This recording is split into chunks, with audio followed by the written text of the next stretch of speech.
Hi there, Malcolm here for my 359th Booktube video, and today I'll be bringing you a review for Made Things by Adrian Tchaikovsky. This is a fantasy story set in a city ruled by magicians. There's very much a caste system, those with and those without. The workhouses exist, all that sort of thing. And we follow a young girl called Coppelia, who's a bit of a half mage, half artisan, who makes articulated figurines.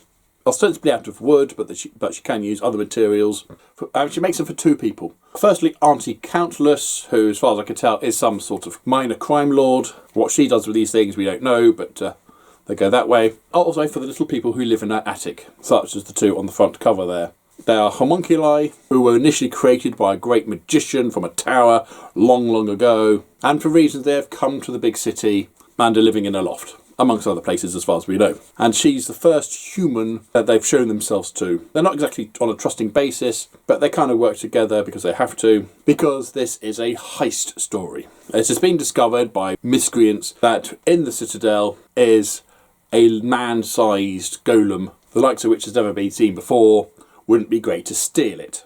So a band of reprobates are brought together, and Coppelia goes too, as she is the expert crafter. Needless to say, things go sideways and the story sort of takes on from there. So it really is a story of two halves, the lead up to the heist and then the fallout from the heist. Now, unlike in many of these tales where we have borrowers, gnomes, the Mac-Mac-Feegle, whenever you have your main character with a multitude of tiny people that nobody knows exists, who are always there to help at the last second, tie shoelaces together, that sort of thing. These homunculi are very much their own agency.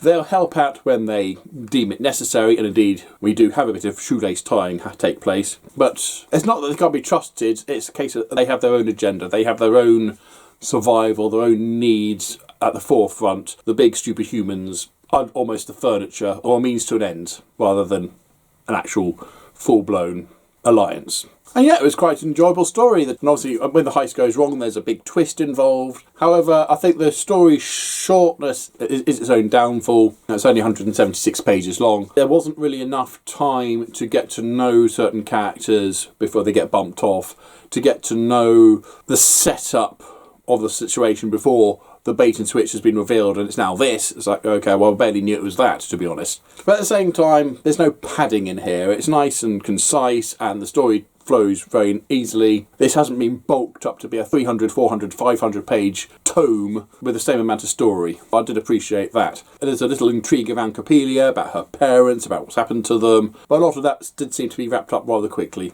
again due to the shortness of the tale. Yeah, I really enjoyed it, and so worth buying. Now, this edition comes with a bonus story, Precious Little Things, which is, if you like, a prequel. Well, not so much a prequel, but is a precursor to the main story. We're in the Wizard's Tower with the homunculi there as they are just trying to exist and grow and reproduce. There's a hierarchy even within them, and the only human they've ever known is the wizard who's created them, who seems to have caught himself in some sort of time stasis field and is forever standing like a statue in his chamber. And so they're just getting by, they're just living and existing until three other humans come and knocking at the door. And of course that completely changes their entire existence. A story told very much in a prose, there's not much dialogue here, but for all that it was quite an enjoyable story that did expand a little bit on the Made Things world. Not so much the human side of things, but certainly on the homunculi side of things, where they came from and why they're now in the big city for the main story. Yeah, I'll say that's worth buying as well. A tidy tale and a lovely precursor to it. And the first Adrian Tchaikovsky fantasy book I've finished. Still on City of Last Chances. I think we're into the third year of it now. We've nearly finished it, but it's been a slog. So, have you read Made Things? What did you think about it? Comment down below, please. But if you have nothing nice to say, then please keep it to yourself. Thank you. Don't forget to like, subscribe, and other YouTube things if you want. And until next time, see you later.